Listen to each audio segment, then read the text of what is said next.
गो की रिपोर्ट रह गई है। ग्रुप पे ये बात लिख दिएगा महाद मिशाल जो लोग सो रहे हैं कि आपने जब अपनी रिपोर्ट की डेडलाइन में दे देती हूँ, आप कर लें संडे। मैम संडे कर लें प्लीज। मैम मंडे तो बहुत कम टाइम है, कम से कम 20-30 साल का टाइम तो दें। यासर आपकी जिंदगी में टाइम ही टाइम है, आपने तो कोई टाइम वेस्ट करना है जिंदगी में। संडे ठीक है, सब कंपाइल करने हैं आपने।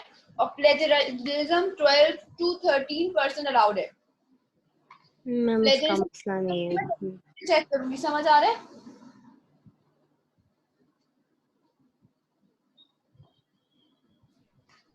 ट्वेल्व टू 13% प्लेजरिज्म है allowed.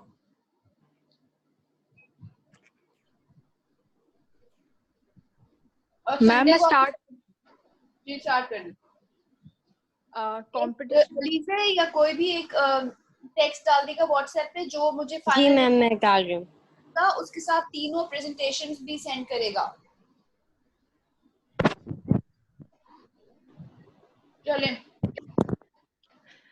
Competition commission of Pakistan जो है एक इंडिपेंडेंट एजेंसी होती है जो गवर्नमेंट ऑफ पाकिस्तान बनाता है।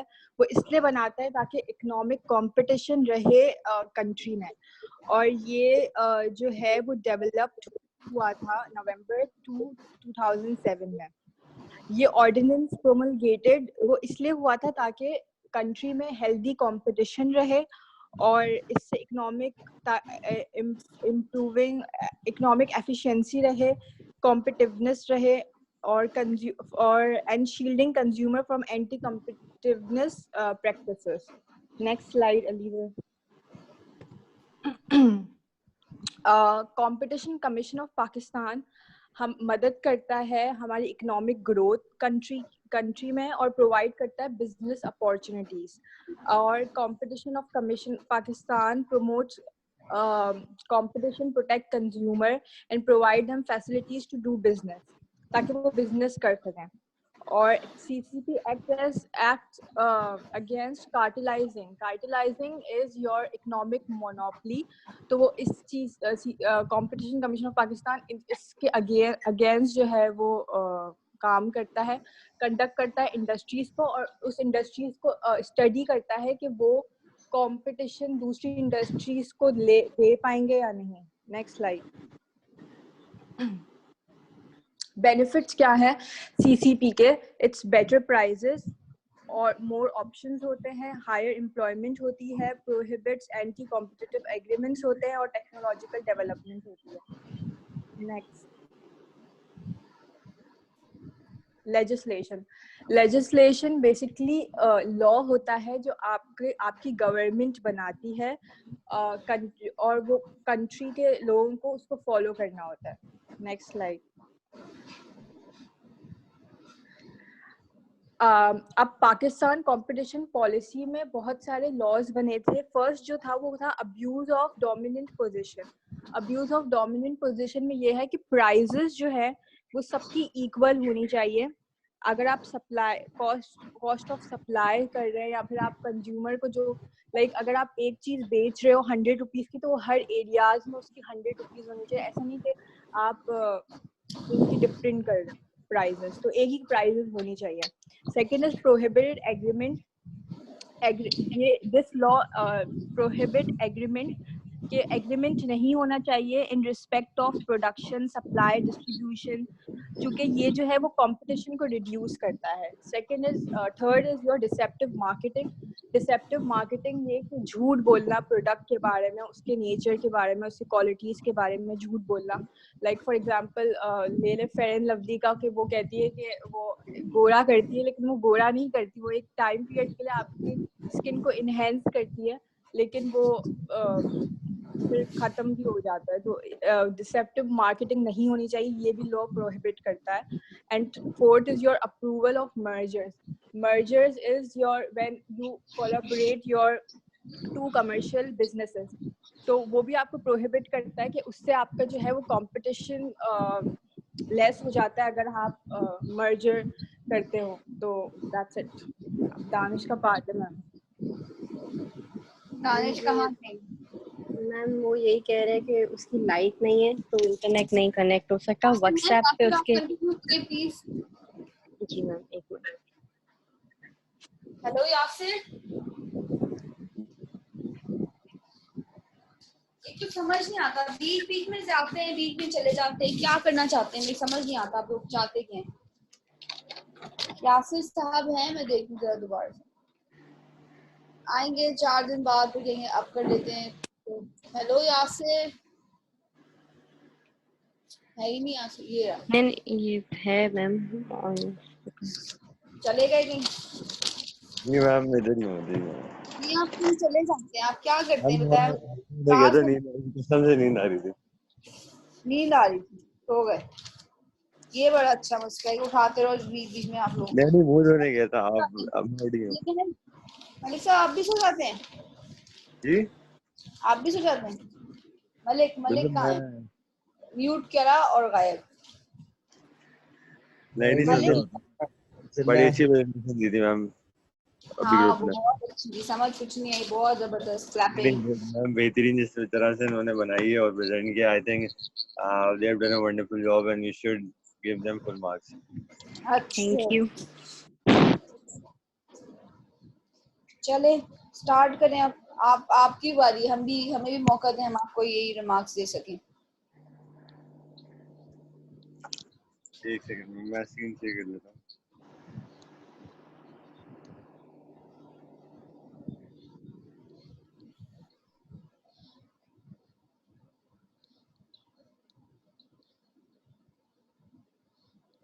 संडे को डेडलाइन है आपकी, ठीक है? Okay ma'am.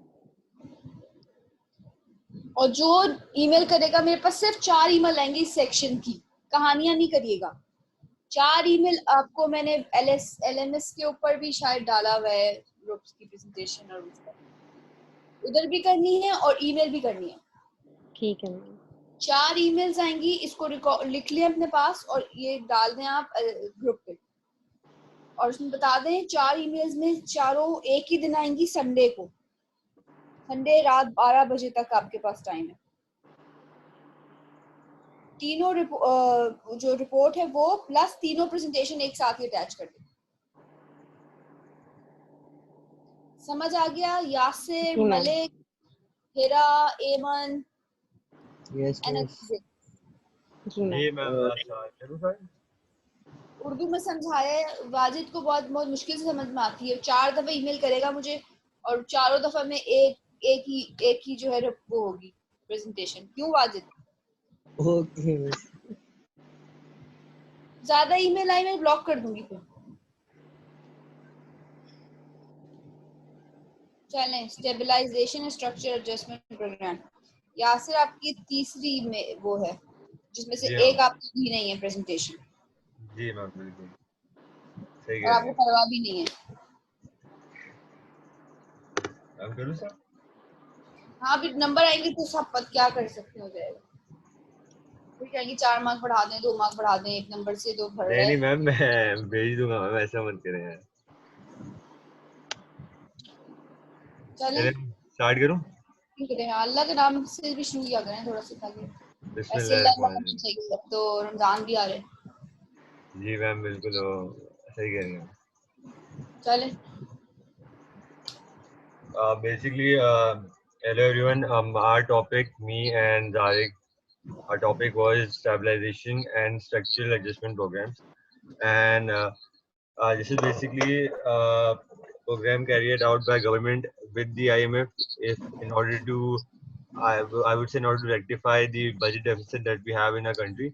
और जो अभी बजट डेफिसिट है उसको सही करने के लिए जो हम प्रोग्राम्स आगे लेके आते हैं, and that programs include the interest rates, the domestic interest rates and the international interest rates, और वो बाकी पॉलिसीज जो कि बजट डेफिसिट को कम कर पाएं या बढ़ा पाएं, एंड जो स्टेबलाइज कर लें इकोनॉमी को, बिकॉज जब बजट डेफिसिट आता है आपकी currency respect to other countries की जो करेंसी है, तो आपकी करेंसी वैल्यू छोड़ देती है अपनी, तो अब आपको वापस से स्टेबलाइज करनी होती है अपनी currency and in order to match the countries that you doing trade with, because अगर डिप्रिशिएट होता है मनी तो आपको ट्रेड पे बड़ा नुकसान होगा. So this is one of the characteristics of stabilization and structural adjustment programs. Or the second point is the correcting structural imbalances requires the maintenance of a balance between country-specific economic and social considerations. This is how your policies are carried out, economic and social as well. So जिसमें आप unemployment को भी नजर में रखते हैं and standard of living को भी नजर में रख के जो पॉलिसीज आप बनाते हैं, that should not be the policy that would reduce the unemployment as such, that would bring inflation. Second thing is a severe economic crisis in the form of deterioration of balance of payments. Obviously जब money deteriorate होता है तो आपके पास जो problems आती हैं वो यही आती है कि inflation आएगी एक तो, दूसरा ये कि your money has lost the value. So you need a policy in order to bring the value of money back, and that is what you do in these kind of programs. उसके बाद आप divided my presentation into 3 aspects, जिसमें हम positive aspect पढ़ेंगे, फिर negative पढ़ेंगे, and then my own opinion about that. तो positive aspect तो एक ये होता है कि you analyze your short term problems. If my country is going through an inflation, that doesn't mean it's for the long term. It can be of the short term as well. So I need to evaluate कि are they short term or long term, और उसी के हिसाब से मैं policies बनाऊंगा. For example, in the Pakistan right now, what we are facing is a long term problem, because what we have been doing for the last years has cost us a lot, and we can't say कि जो अभी हो रहा है is a short term, because we have been taking debts from other countries and IMF for a longer period of time. So we would be facing the music or the consequences for a longer period of time, and that is why our policies, which includes greater tariffs, have been for the long term in Pakistan economy, and we're seeing these changes, and this would be carried out in future as well. And monetarism की बात करते हैं, that includes money supply and money demand. We need to control that as well, because our policies are revolving around that. कोई question है तो बीच में कर सकता है इनसे, समझ आई? और क्वेश्चन करें वरना फिर मैं इनको मार्क्स नहीं दूंगी. क्या मार्क्स नहीं देंगे मुझे? Okay ma'am. क्वेश्चन करें वो बोले जा रहे हैं, ये सारा इन्होंने कॉपी पेस्ट किया हुआ है, और ये प्लेजरिज्म जब पकड़ी जाएगी तो उनको पता चलेगा कि एक्चुअली हो रहा है. मैम कॉपी पेस्ट कहाँ से किया आप? जरा अच्छा देख लीजिएगा, आप प्लेजरिज्म देख लीजिएगा, ठीक है ना? हमें पता है कि आपने मैम रेफरेंसिंग होती है एक चीज, वो की है मैंने. चलें. अच्छा, second is genuine coordination between the policies of IMF and the World Bank with respect to the conditions for loans. IMF and World Bank simultaneously act करते हैं towards providing loans, and they make their own policies, and वो policies basically होती ही पाकिस्तान या जैसी countries से जो budget deficit में जा रही हैं, और उसके हिसाब से आप अलग पॉलिसीज बनाएंगे. Policy related to public budget, इसी पे मैंने अपनी प्रेजेंटेशन स्टार्ट भी की थी, और अभी हम यहीं पे आ गए कि जो पब्लिक बजट होगा, जो डिस्ट्रीब्यूशन ऑफ मनी होता है, money supply, money demand, revenue लोगों के पास कैसे पहुंचेगा, मनी का मल्टीप्लाई इफेक्ट क्या होगा, और सैलरी, वेजेस एंड अलाउंसेस के लिए कितना बजट देना है आपने, कितना बजट रखना है, प्रोविंशियल बजट कितना होगा, that is all being decided under the stabilisation programmes of the IMF. और ये आप IMF के अंदर, IMF को लूप में लेके जब आप सेट कर रहे होते हो कि मेरी लोएस्ट एम्प्लॉयमेंट सैलरी जो होगी वो इतनी होगी 17,000 या 18,000, अंडर दी सर्कमस्टेंसेस मेरी कंट्री अभी किस पोजीशन में है. और policies related to balance of payments, balance of payments में करंट अकाउंट आ जाता है, आपका फाइनेंशियल अकाउंट आ जाता है. इसके रिस्पेक्टिव जो भी आप पॉलिसीज बनाएंगे कि आपका अगर आपने कोटा लगाया हुआ है इंपोर्ट एक्सपोर्ट्स में, तो उस कोटा के तहत सिर्फ इंपोर्ट होगा, उससे ज़्यादा इंपोर्ट नहीं हो सकता. फिर टैरिफ्स अगर आपने लगाया हुआ है तो वो टैरिफ्स कितना है इंपोर्ट पे, और कितना आप कितना चाह रहे हैं कि इंपोर्ट होगा. और एक ये करंट अकाउंट का प्रिंसिपल होता है कि if you are exporting something you need to export that in order to balance current account, तो आपको उतना ही एक्सपोर्ट करना होता है. एंड आगे आते हैं मॉनेटरी पॉलिसी मेजर्स,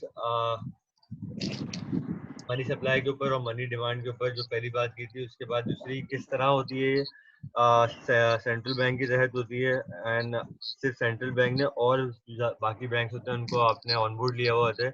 और आप एक इंटरेस्ट रेट डिफाइन करते हैं सबसे पहले, उसके तहत सेविंग्स होती हैं। अगर आपको इकोनॉमी में पैसा चाहिए तो आप क्या करते हो कि इफ गवर्नमेंट नीड्स मनी तो वो इंटरेस्ट रेट गिरा देगी। अगर इंटरेस्ट रेट गिरता है तो लोग people won't save, they will spend more. And if अगर पैसा इकोनॉमी में गवर्नमेंट को सप्लाई करना है तो बेसिकली क्या करती है, इंटरेस्ट रेट बढ़ा देती है and people start saving more. तो it's an opposite in nature. तो मनी सप्लाई और मनी डिमांड इस तरह से आप इवेल्युएट कर रहे हो। तो ऑफ SSAP क्या सोशल कॉस्ट आती हैं। ऑब्वियसली जो पॉलिसीज आप लगाते हो बजट डेफिसिट को हटाने के लिए, उसकी कॉस्ट बहुत ज़्यादा होती है।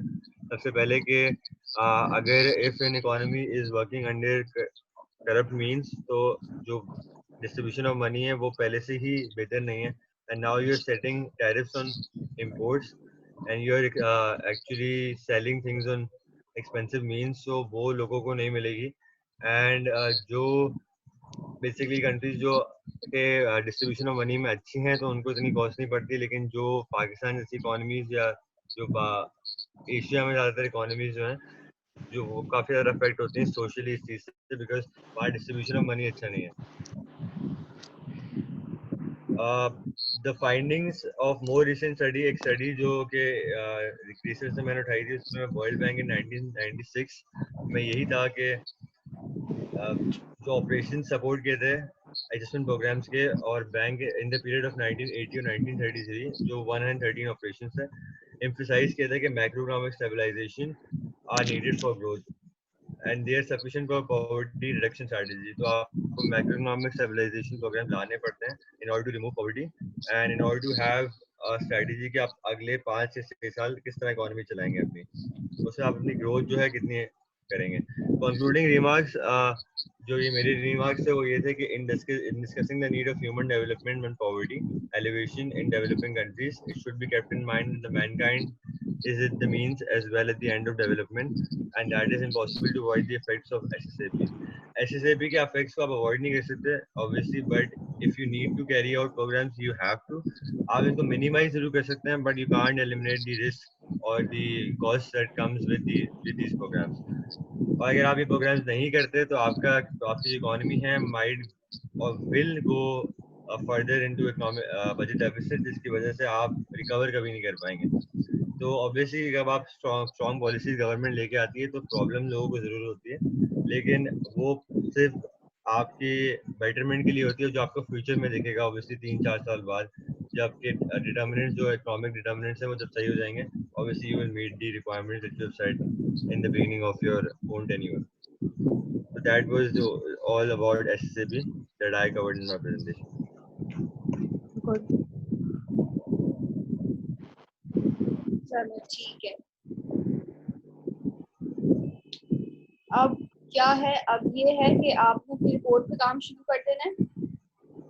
और मुझे ये जो कौन रह गया है, अब माजिद का ग्रुप रह गया है, वो मुझे परसों फिर अपनी प्रेजेंटेशन दे देगी। मैम और दानिश पूछ रहा है कि आपको वॉइस नोट बना के क्या एक्सप्लेन कर दे, क्योंकि उसका छोटा सा ही थर्सडे को एग्जैक्टली ठीक है। लास्ट है दानिश बोले थर्सडे को, फिर थर्सडे मैम वाले दिन आपको नहीं कुछ पढ़ाएंगी ना थर्सडे को?